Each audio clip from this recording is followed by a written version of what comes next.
Hello guys, this is Michelle. Welcome to my channel. If you are a subscriber or have been watching before, welcome back. Okay, so this video is about the Sokar festival, and I know it's been a while since I've done an Egyptian video talking about one of the major festivals. I know I did the one with the selling of Hathor last week. Or I think I uploaded earlier this week, but I actually did a video last week, and my dream was to upload last week, and it didn't work out. So in this video, I'm talking about Feast of Sokar, and first and foremost, when you're getting ready to observe the Feast of Sokar, or the Feast of Sokar several months away, I know a lot of people like to, be ready for it. Do not try to find a statue of Sokar or even a printed image of him, because you're not going to. Generally, if you look up printed images, they're going to have like a mummified man with the head of a falcon.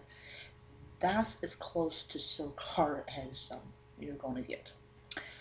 And I think it has a lot to do with the fact is that Sokar and Osiris kind of became interlinked to each other.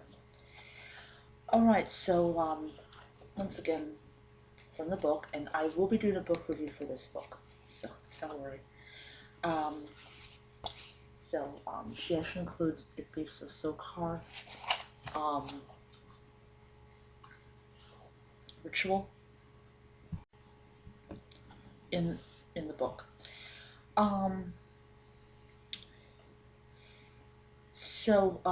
Basically, I'll just read from, I'll read as much as I can. Historical background. Feast of Sokar had a long evolution. A primitive form of it was known from the Archaic period. It took its classical form during the Old Kingdom, but into the New Kingdom it began to meld with the Feast of Osiris. By Ptolemaic times, the two festivals had merged completely. As Sokar, a Catholic god, became associated with Ptah and Osiris, the two similarly themed planting festivals devoted to Sokar and Osiris is also synchronized. Commemorating the burial and resurrection of Sokar, the observance included Night of Notjeryt, in which people kept an overnight vigil, possibly at the tombs of their loved ones. It is also known as the Day of Tying Onions, and people tied garlands of onions, roughly resembling leis, to wear around their necks and offer to the deceased. The statue of the Deir el Medina artist Ka, found in his intact tomb, still had such a garland around its shoulders. Onions whose bulbs grow underground symbolize food for the deceased.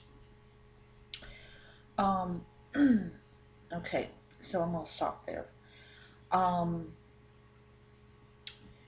So it's interesting when archaeologists find these intact tombs and they find these garlands of onions around their shoulders. It kind of puts this whole festival into context.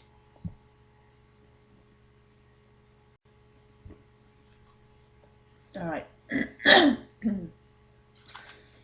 All right. So I'll continue on. Another part of the funerary rites was hacking up the earth. Inscriptions depict the king performing a similar act, perhaps a ceremonial groundbreaking before planting began. But references from the pyramid text through the Book of the Dead also refers to earth being hacked up for the spirits of the dead. This may have been meant to invoke Sokar, later Osiris' dominion over the ground and the underworld.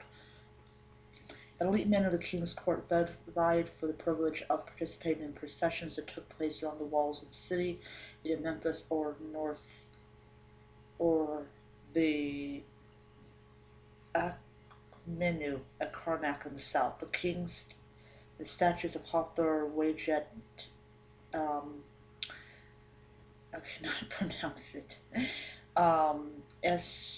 She Shesmetet,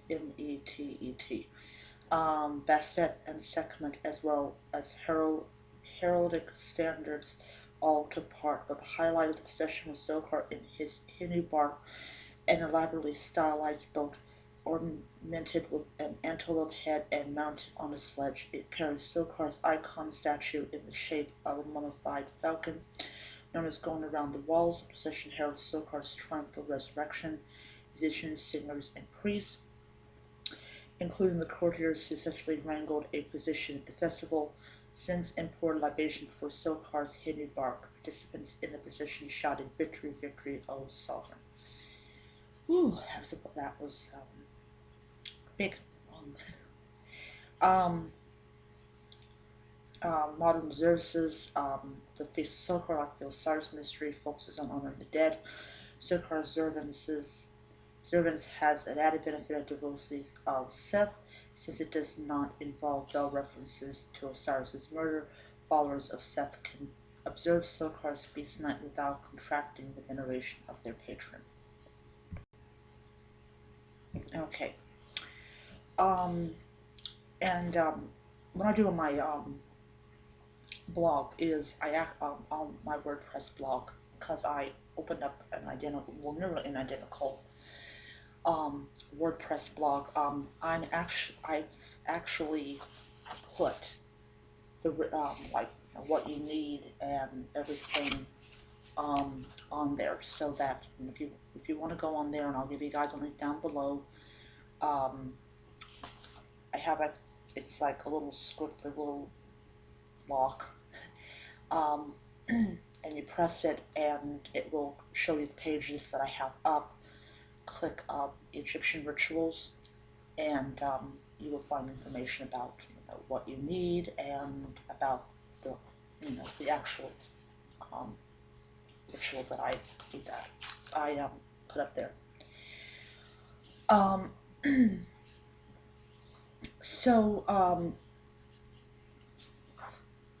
so what I did was, one of the parts of the ritual is smashing the red pot. Well, obviously I can't do that, because you can't smash anything without people coming out and wondering, oh my God, is somebody from a domestic or something like that. I cannot do that. So what I am planning to do is to get tin foil, make that into a pot, and just crunch it up. That's called substitution. All right. So I'm gonna leave it at that. I hope you enjoyed the video. Sorry about it being in parts. I'll see you guys around. So until next time, may you be blessed.